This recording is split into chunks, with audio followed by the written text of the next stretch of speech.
Right now at 10, another night of violence. 6152, description again, the shooter. WCCO is on the scene of a shooting in downtown Minneapolis. An up-close look at the immediate response as city leaders debate the solutions for safety. Rain on the way as we go throughout your Monday. Who will be seeing the heaviest rain showers and the rain timeline for the Twin Cities? A call to lock your doors in your driveway. Thieves made their way through a St. Michael neighborhood over the weekend, stealing from unlocked cars and breaking into others. 84 years ago, you would have seen a wooden boat like this racing across Lake Minnetonka. Well, now it's back again thanks to a St. Paul man who's building wooden racing boats from scratch. His latest creation as we go finding Minnesota. Now, from Minnesota's most watched station, this is WCCO-4 News. Weekend nightlife in downtown Minneapolis scarily interrupted by gunfire in the city's popular entertainment district. The latest shooting led to a hectic scene as officers helped tend to the victim, search for a shooter, and control the anxious crowds that had just been let out of several bars and clubs. It happened around 2:15 this morning near Monarch nightclub on 1st Avenue near 4th Street. Myself and a photographer were in the area working on a story about downtown safety concerns in light of the gun violence this summer. It felt like any other Saturday, but gunfire changed that instantly. As some are fast asleep, others come alive, choosing downtown Minneapolis as their late night escape. Twins fans head home, partiers are just hitting their stride. Roads packed with traffic, sidewalks packed with people. It's an energy infused with alcohol that has police working to keep the peace. From a safety standpoint, the night felt calm. 15 minutes after the bars closed, that changed in a frantic flash.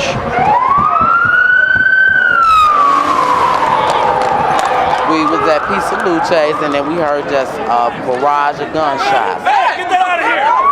Everybody was ducking. Hey, back up, back up! Bro, just got hit, bro. They were shooting this way. Can you take me back right now? I want to go. Back up. Oh yes, I know gunshots when I hear them. That was definitely gunshots. 6152, description again, the shooter. A man shot in the ankle was taken to the hospital. But what you couldn't see is the confusion, fear, and shock that gunfire really did erupt in a place people hope is safe.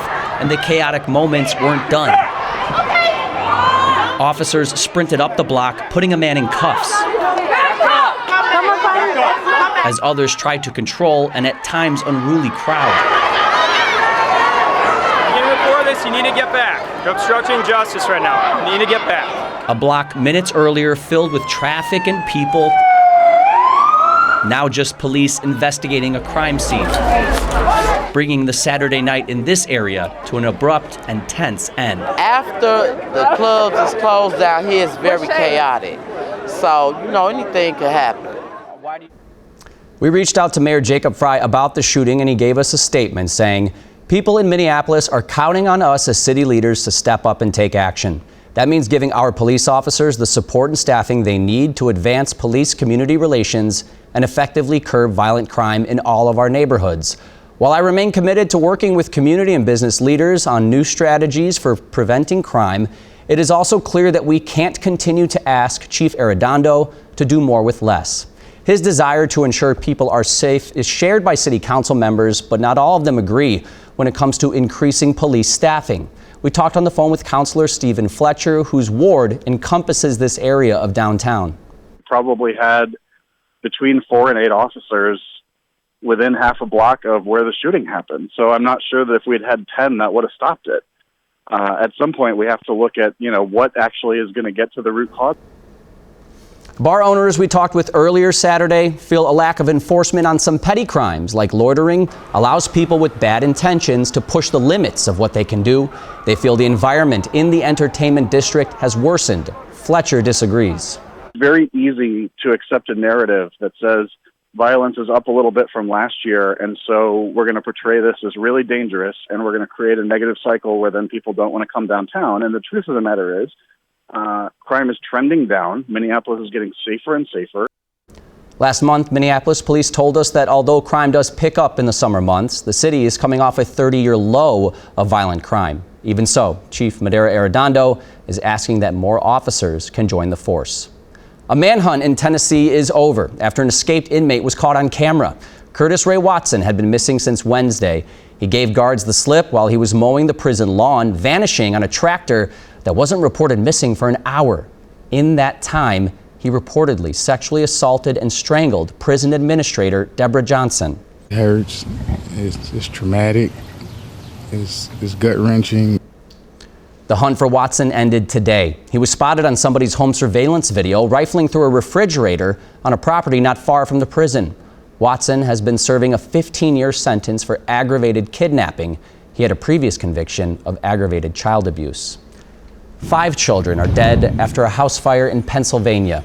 The blaze broke out early this morning. Police say the youngest victim is just 8 months old. A neighbor tried to save them, but he couldn't get past the flames.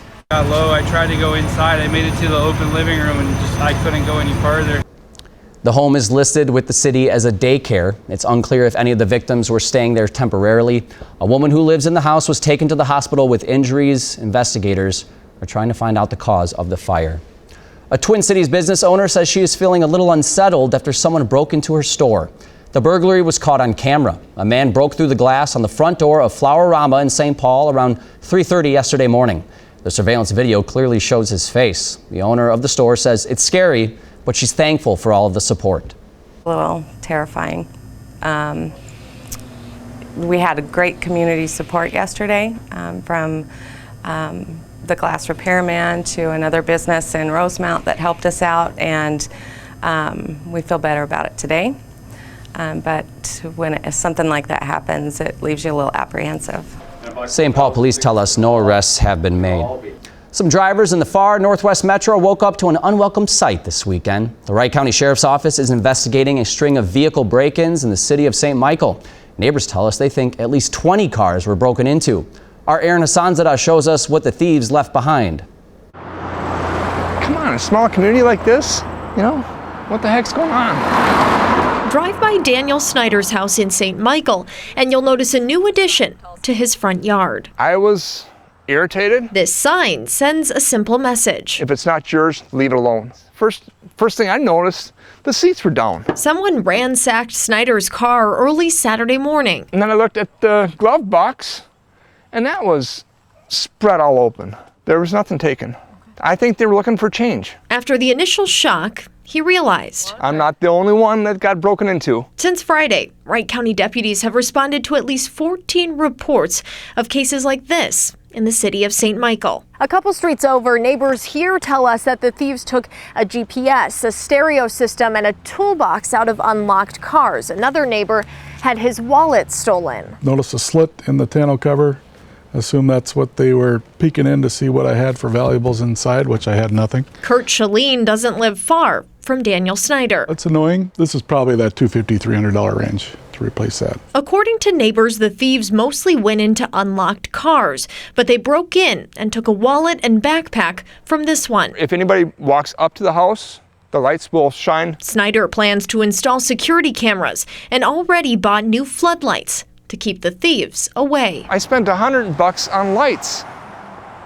Why? Why do that? You shouldn't have to. In St. Michael, Aaron Hassanzadeh, WCCO-4 News.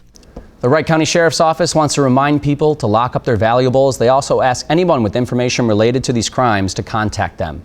No rain today for those in the Twin Cities. Perfect weather to get on that boat, on the water, enjoy a little fishing. Downtown Wayzata was hopping tonight with some outdoor fun along Lake Minnetonka, and enjoy it while you can. The weather watcher is green, meaning more rain is on the way.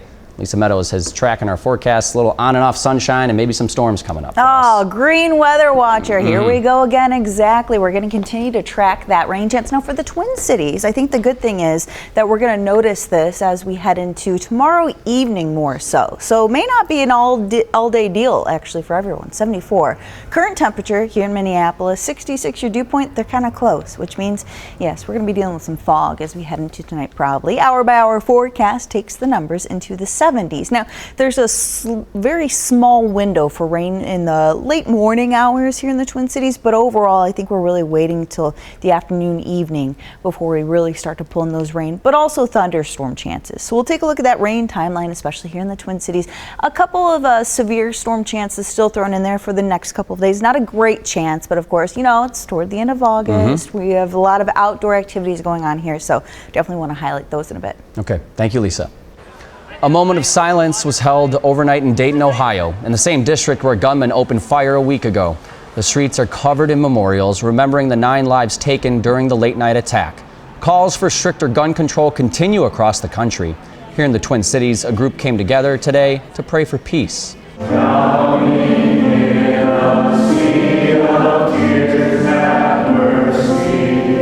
Dozens gathered at the Basilica of St. Mary in Minneapolis this afternoon. The group prayed for an end to violence here at home and around the world.